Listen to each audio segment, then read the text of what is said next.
Donald Trump ने भारत के खिलाफ टैरिफ अटैक करते वक्त सोचा होगा कि भारत दबाव में आकर झुक जाएगा, लेकिन S&P के बाद अब फिच ने भी भारत की बढ़ती अर्थव्यवस्था पर मोहर लगा दी है। फिच के मुताबिक 27 अगस्त से सेकेंडरी टैरिफ लगने के बाद भारत की जीडीपी पर फौरी तौर पर असर तो होगा, लेकिन भारत इससे उबरने में सक्षम है। अब अमेरिका सफाई दे रहा है कि वो तो रूस पर युद्ध रोकने के दबाव के लिए टैरिफ अटैक कर रहा है। अच्छा, दूसरी ओर भारत के कई उद्योगों पर ट्रंप टैरिफ का असर दिख रहा है। एबीपी न्यूज ने अपनी पड़ताल में पाया कि भारतीय उद्योग जगत चिंतित तो है, लेकिन भविष्य की तैयारी में भी जुट गया है। उम्मीद है ट्रंप टैरिफ का असर हवाई ही साबित होगा। मोदी के लिए आपके हित सर्वोपरि है।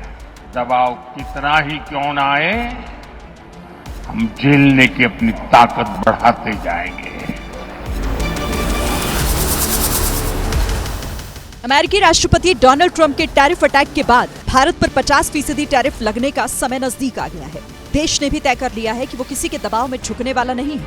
इसका असर ये है कि अमेरिका के उपराष्ट्रपति ने सफाई देते हुए बताया कि ट्रंप आखिर क्यों सेकेंडरी टैरिफ लगाने वाले हैं। ट्रंप भारत पर दबाव बनाकर रूस यूक्रेन युद्ध रुकवाना चाहते हैं। The president has applied aggressive economic leverage, for example, the secondary tariffs on India, to try to make it harder for the Russians to get rich from their oil economy. जाहिर है America ने भारत पर double tariff लादने का जो बहाना ढूंढा वो हजम होने लायक नहीं, इसीलिए भारत को आत्मनिर्भरता के रास्ते आगे बढ़ना होगा। दूसरी तरफ भारत में ट्रंप के टैरिफ अटैक के बाद उनके खिलाफ तेजी से माहौल बना है। आपको बता दें कि कपड़ा और परिधान उद्योग, फार्मास्यूटिकल उद्योग, लेदर और फुटवेयर उद्योग, जेम्स और ज्वेलरी उद्योग जैसे उद्योगों पर संकट बढ़ा है। इसे और अंदर तक जानने के लिए एबीपी न्यूज ने पड़ताल की और पाया कि संकट का सामना करने के साथ साथ उद्योग जगत के लोग आगे की तैयारी भी कर रहे हैं।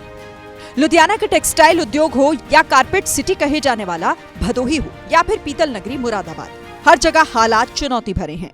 लुधियाना के टेक्सटाइल उद्योग से जुड़े लोगों की चिंता है कि अमेरिका को सालाना 10,000 करोड़ रुपए के टेक्सटाइल का निर्यात किया जाता है, लेकिन 50% टैरिफ के बाद से उन पर संकट तो आया, लेकिन हालात से निपटा भी जा सकता है। इम्पैक्ट तो बहुत है, जितना मर्जी इम्पैक्ट हो जाए। मैं पुरानी बात करता हूं कि जब कोविड आया था तो नए रास्ते खुले थे, नए रास्ते खोजने में माहिर है। देखिए, इम्पैक्ट तो ऑलरेडी हो चुका है इसका। कस्टमर्स ने हमारे को ये कहा था कि 27 से पहले, अगस्त से पहले जितना इंडिया से बाहर शिप हो सकता है उसको कीजिए। बाकी सारे ऑर्डर्स को होल्ड पे उन्होंने डालने के लिए। और अब दिखाते हैं आपको आज का जनहित मंत्र।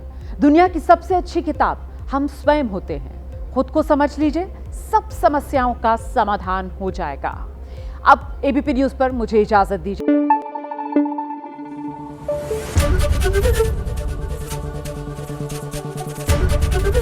एबीपी न्यूज आपको रखे आगे।